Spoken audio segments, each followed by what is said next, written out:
মা, আমি তো যেমন ডিউটিতে যাই সেরকমই ডিউটিতে গেছিলাম, কিন্তু আমি তো জানতাম না যে আজই হবে আমার শেষ দিন। আমি তো আমার জুনিয়রদের সাথে একসাথে কত গল্প করতে করতে রাতের খাবার খেয়েছিলাম। জানো মা, অনলাইন থেকে অর্ডার করে আনিয়েছিলাম আমার প্রিয় খাবারটা, ওটাই আজ খেয়েছিলাম। তখনও যদি একটু বুঝতে পারতাম এটাই শেষ খাওয়া, এটাই শেষ গল্প। ডিউটির বাঁধনে আমি যখন ক্লান্ত হয়ে গেলাম মা, আমার চোখ দুটো ঘুমে বন্ধ হয়ে যাচ্ছিল। একটু শরীরের ক্লান্তি মেটাতে তাই গেলাম। তখনও যদি বুঝতাম মা সারা জীবনের মতো বিশ্রামে চলে যাব।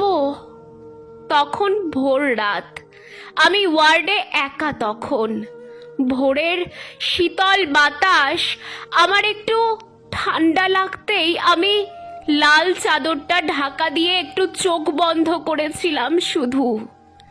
সেই সময়ের অপেক্ষায় থাকা ওরা আমার সাথে। ছি মা, আমার খুব কষ্ট হচ্ছিল জানো তো। অনেকবার আমি বারণ করেছিলাম, চিৎকার করেছিলাম, বাঁচাও বাঁচাও, কে আছো, আমাকে বাঁচাও। কিন্তু কেউ আমার চিৎকার, আমার আর্তনাদ শুনতে পায়নি জানো তো মা। আর ওরা আরো পশুর থেকেও বিচ্ছিরি ব্যবহার করতে লাগলো, খেলতে লাগলো আমাকে নিয়ে ওরা। আমি ওদের হাতে পায়ে পড়লাম জানো তো। আমি এটাও বললাম যে আমাকে ছেড়ে দাও, দয়া করে ছেড়ে দাও, আমি কাউকে কিছু বলবো না, আমাকে যেতে দাও। কিন্তু ওরা আর আমায় তোমার কাছে একবার যাওয়ার সুযোগটা দিল না, দিল না তোমার কোলে শেষবারের মতো মাথা রাখতে দিতে, দিল না শেষবার তোমার হাসি ভরা মুখটা দেখার সুযোগ, দিল না বাবার স্বপ্নে তার রাজকন্যার বড় ডাক্তার হওয়ার কাহিনীকে সত্যি করতে। আমার গলা টিপে ধরে, নিজেদের সর্বশক্তি দিয়ে আমার গলা চেপে ধরে। জানো মা, আমি অনেক চেষ্টা করছিলাম বাঁচার, কিন্তু আজ হয়তো ভগবানও চাইনি যে আমি বেঁচে থাকি। ওই পশুদের শক্তির কাছে আমি হেরে যাই, আমার গলার হাড় ভেঙে যায়। ওরা আমায় ওভাবেই ওখানে ফেলে রেখে চলে যায় বিবস্ত্রভাবে।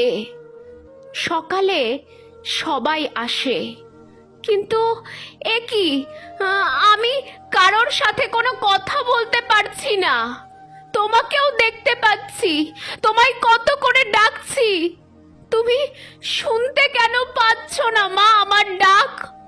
ও মা, মাগো, এই তো দেখো না, দেখো না মা, ও মা, এই তো আমি। তুমি কাঁদছো কেন? কি হয়েছে তোমার? ও মা। দেখি মা সামনে একটা লাশের দিকে তাকিয়ে হাউমাউ করে কাঁদছে।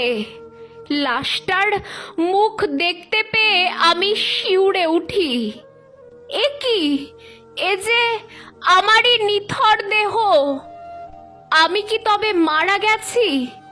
আমিও কাঁদতে শুরু করলাম। সবাই আমার এই মৃত্যুতে শোকাহত। সারা দুনিয়া আপাতত আমার মৃত্যুর ঘটনা জেনে গেছে, সবাই বিদ্রোহ করছে।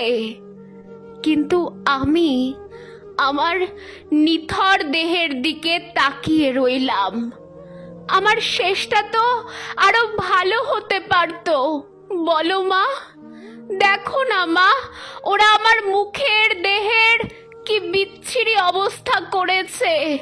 দেখো মা, আমার চিৎকার করতে ইচ্ছে করছে, কিন্তু আমার আওয়াজ এখন কেউ শুনতে পাচ্ছে না। আমি এতগুলো লোকের সামনে চিৎকার করছি, কিন্তু কেউ আমার চিৎকার শুনতে পাচ্ছে না, কেউ না।